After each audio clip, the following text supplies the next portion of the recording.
संविदा ने घर में प्रवेश किया तो उसका दिल तेजी से धड़क रहा था।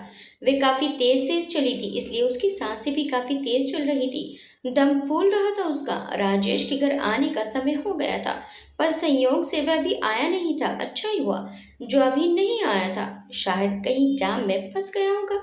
घर पहुंचकर वे सीधे बाथरूम में गई। हाथ पैर और मुंह धोकर बेडरूम में जाकर जल्दी से कपड़े बदले। राजेश के आने का समय हो गया था, इसलिए रसोई में जाकर गैस धीमी करके चाय का पानी चढ़ा दिया। चाय बनने में अभी समय था, इसलिए वे बालकनी में आकर खड़ी हो गई। सामने सड़क पर भाग रही कारों और बसों के बीच से लोग सड़क पार कर रहे थे। बरसाती बादलों से घिरी शाम ने आकाश को चमकीले रंगों से सजा दिया था। सामने गुलमोहर के पेड़ से एक चिड़िया उड़ी और ऊंचाई पर उड़ रहे पंछियों की कतार में शामिल हो गई। पंछियों के पंख थे, इसलिए वे असीम और अनंत आकाश में विचरण कर सकते थे। वह सोचने लगी कि उनमें मादाएं भी होंगी। उसके मन में एक सवाल उठा और उसी के साथ उसके चेहरे पर मुस्कान ना छूटी। अरे पागल, ये तो पक्षी हैं, इनमें नर और मादा क्या?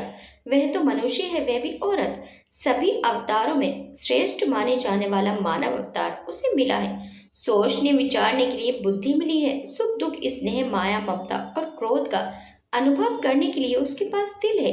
कोमल और संवेदनशील हृदय है। मजबूत कमनीय काया है। पर कैसी विडंबना है ये कि मनुष्य योनि में जन्म लेने के बावजूद देह नारी की है, इसलिए उस पर तमाम बंधन है। संविदा के मन के पंछी के पंख पैदा होते ही काट दिए गए थे, जिससे वह इच्छा अनुसार ऊंचाई पर ना उड़ सके। उसकी बुद्धि को इस तरह गढ़ा गया था कि वे स्वतंत्र रूप से सोच न सके।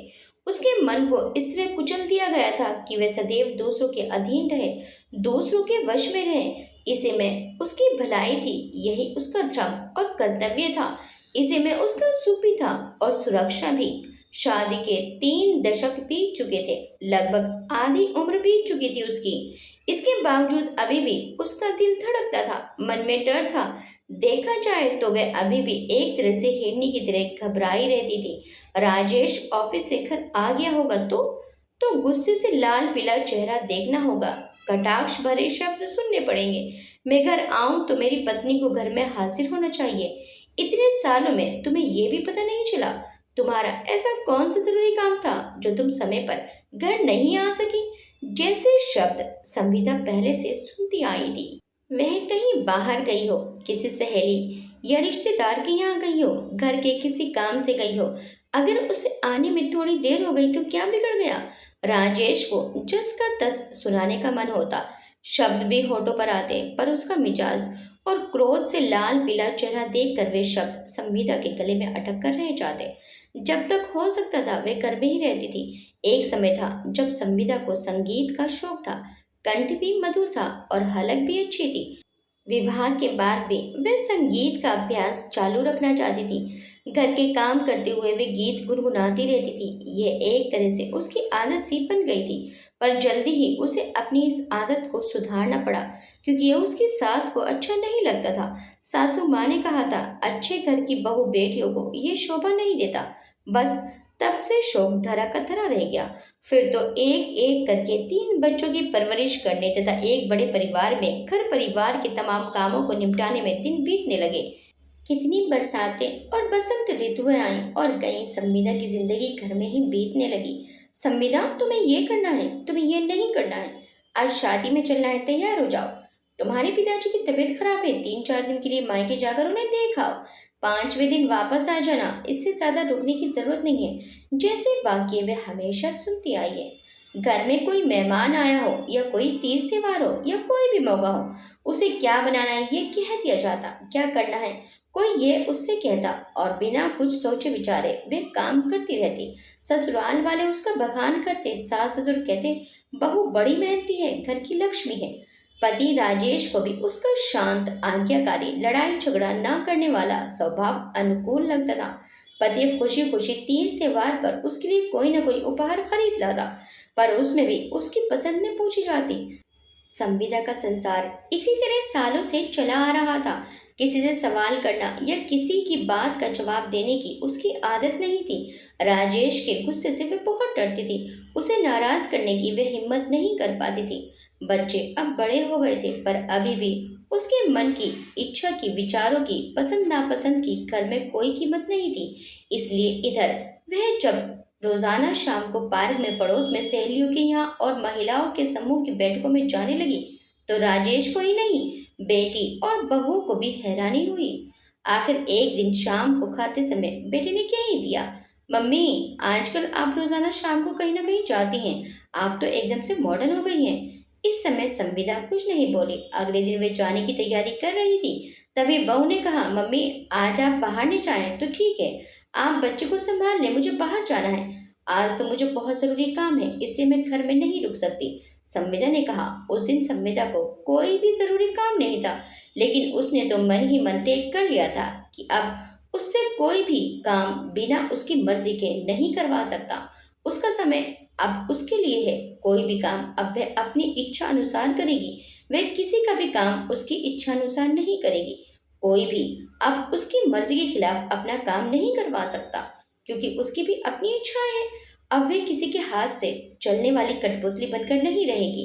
इसलिए जब उस रात सोते समय राजेश ने कहा, संविदा टिकट आ गए हैं, तैयारी कर लो, इस शनिवार की रात हम काशी चल रहे हैं, तुम्हें भी साथ चलना है। उधर से ही प्रयागराज और अयोध्या घूम लेंगे। तब संविदा ने पूरी दृढ़ता के साथ कहा, मैं आपके साथ नहीं जाऊंगी, मेरी बहन अनिमा की तबीयत खराब है, मैं उससे मिलने जाऊंगी। आपको काशी, प्रयागराज और अयोध्या जाना है, आप अकेले ही घूम आइए। पर मैं तो तुम्हारे साथ जाना चाहता था, उसका क्या होगा? राजेश ने चिल्लाकर कहा, आप जाइए ना, मैं कहाँ आपको रोक रही हूँ। संविदा ने शांति से कहा, इधर से तुम्हें क्या हो गया है? जब जहाँ मन होता है चली जाती हो, आज मुझसे जबान लड़ा रही हो। अचानक तुम्हारे अंदर इतनी हिम्मत कहाँ से आ गई? मैं ऐसा नहीं होने दूंगा, तुम्हें मेरे साथ काशी चलना ही होगा, राजेश ने चिल्लाकर कहा। गुस्से में उसका चेहरा लाल पीला हो गया था। संविदा जैसे कुछ सुन ही नहीं रही थी। वह एकदम निर्विकार भाव से बैठी थी। थोड़ी देर में राजेश कुछ शांत हुआ। संविदा का ये रूप इससे पहले उसने पहले कभी नहीं देखा था। हमेशा उसके अनुकूल, शांत, गंभीर, आज्ञाकारी, उसकी मर्जी के हिसाब से चलने वाली पत्नी को आज क्या हो गया है? संविदा का यह नया रूप देखकर वह हैरान था। अपनी आवाज में नरमी लाते हुए राजेश ने कहा, संविदा तुम्हें क्या चाहिए? तुम्हें आज ये क्या हो गया है? मुझसे कोई गलती हो गई है क्या? तुम कहो तो। राजेश ने संविदा को समझाने की कोशिश की। गलती आपकी नहीं, मेरी है। मैंने ही इतने सालों तक गलती की है, जिसे अब सुधारना चाहती हूँ। मेरा समग्र अस्तित्व अब तक दूसरों की मुट्ठी में बंद रहा। अब मुझे उससे बाहर आना है। मुझे आज़ादी चाहिए। अब मैं मुक्त हवा में सांस लेना चाहती हूँ। इस गुलामी से बेचैन रहती हूँ। मैं कुछ समझा नहीं। राजेश ने कहा, तुम्हें दुख क्यों है? घर है, बच्चे हैं, पैसा है, मैं हूँ। संविदा के करीब आते हुए राजेश ने बात पूरी की। छोटी थी तो माँ बाप की मुट्ठी में रहना पड़ा। उन्होंने जैसे कहा वैसा करना पड़ा। जो खिलाया मैं खाया, जो पहनने को दिया मैं पहना। इस तरह नहीं करना, उस तरह नहीं करना, यहाँ नहीं जाना, वहाँ नहीं जाना, किससे बात करनी है और किससे नहीं करनी है, ये सब माँ बाप तय करते रहे। हमेशा ये सब सुनती रही। शब्दों के भाव एक ही रहे, मात्र कहने वाले बदल गए। कपड़े सिलाते समय माँ कहती कि लंबाई ज्यादा ही रखाना, ज्यादा खुले गले मत बनवाना। सहेली के घर से आने में ज्यादा देर हो जाती, फोन पर फोन आने लगते, मम्मी पापा दोनों चिल्लाने लगते। इंटर पास किया, कॉलेज गई। कॉलेज का पहला साल ही पूरा हुआ था कि मेरी शादी की चिंता सताने लगी। पड़ोस में रहने वाला रवि हमारे कॉलेज में साथ ही पढ़ता था। वह मेरे घर के सामने से ही कॉलेज आता जाता था। एक दिन मैंने उसे घर बुलाकर बातें क्या कर ली। बुआ ने मेरी माँ से कहा कि भाभी संविदा बड़ी हो गई है, इसके लिए कोई अच्छा सा घर और वर ढूंढ लो। उसके बाद क्या हुआ आपको पता ही है। उन्होंने मेरे लिए घर और वर ढूंढ लिया। उनकी इच्छा के अनुसार यही मेरे लिए ठीक था। एक गहरी सांस लेकर संविदा ने आगे कहा, ऐसा नहीं था कि मैंने शादी के लिए रोका नहीं। मैंने पापा से एक बार नहीं, कई बार कहा कि मुझे मेरी पढ़ाई पूरी कर लेने दो, पर पापा कहाँ माने। उन्होंने कहा कि बेटा तुम्हें कहाँ नौकरी करनी है, जितनी पढ़ाई की है उसी में अच्छा लड़का मिल गया है, अब आगे पढ़ने की क्या जरूरत है। हम जो कर रहे हैं तेरी भलाई के लिए ही तो कर रहे हैं। पल भर चुप रहने के बाद संविदा ने आगे कहा, जब मैं इस घर में आई तब मेरी उम्र 18 साल थी। तब से यही सुन रही हूँ, संविदा ऐसा करो वैसा करो। आप ही नहीं, बच्चे भी यही मानते हैं कि मुझे उनकी मर्जी के अनुसार जीना है। अब मैं अपना जीवन, अपना मन, अपने अस्तित्व को किसी अन्य की मुट्ठी में नहीं रहना देना चाहती। अब मुझे मुक्ति चाहिए। अब मैं अपनी इच्छा के अनुसार जीना चाहती हूँ। मुझे मेरा अपना अस्तित्व चाहिए। संविदा, मैंने तुमसे प्रेम किया है, तुम्हें हर सुख सुविधा देने की हमेशा कोशिश की है। हाँ राजेश, आपने प्यार किया है, पर अपनी दृष्टि से। आपने अच्छे कपड़े गहने दिए, पर वे सब आपकी पसंद के थे। मुझे क्या चाहिए, मुझे क्या अच्छा लगता है, यह आपने कभी नहीं सोचा। आपने शायद इसकी जरूरत ही महसूस नहीं की। इस घर में तुम्हें क्या तकलीफ है? हैरानी से राजेश ने पूछा। तुम ये सब क्या कह रही हो, मेरी समझ में नहीं आ रहा। मेरा दुख आपकी समझ में नहीं आएगा, संविदा ने दृढ़ता से कहा। घर के इस सुनहरे पिंजरे में अब मुझे घबराहट यानी घुटन सी होने लगी है। मेरे प्राण, मेरी समग्र चेतना बंधक है आप सबकी मुट्ठी खोलकर। अब मैं उठ जाना चाहती हूँ। मेरा मन, मेरी आत्मा, मेरा शरीर अब मुझे वापस चाहिए। शादी के बाद आज पहली बार संविदा इतना कुछ कह रही थी। हजारों साल पहले अयोध्या के राजमहल में रहने वाली उर्मिला से उसके पति लक्ष्मण या परिवार के किसी अन्य सदस्य ने वनवास जाते समय पूछा था कि उसकी क्या इच्छा है। किसी ने उसकी अनुमति लेने की जरूरत महसूस की थी?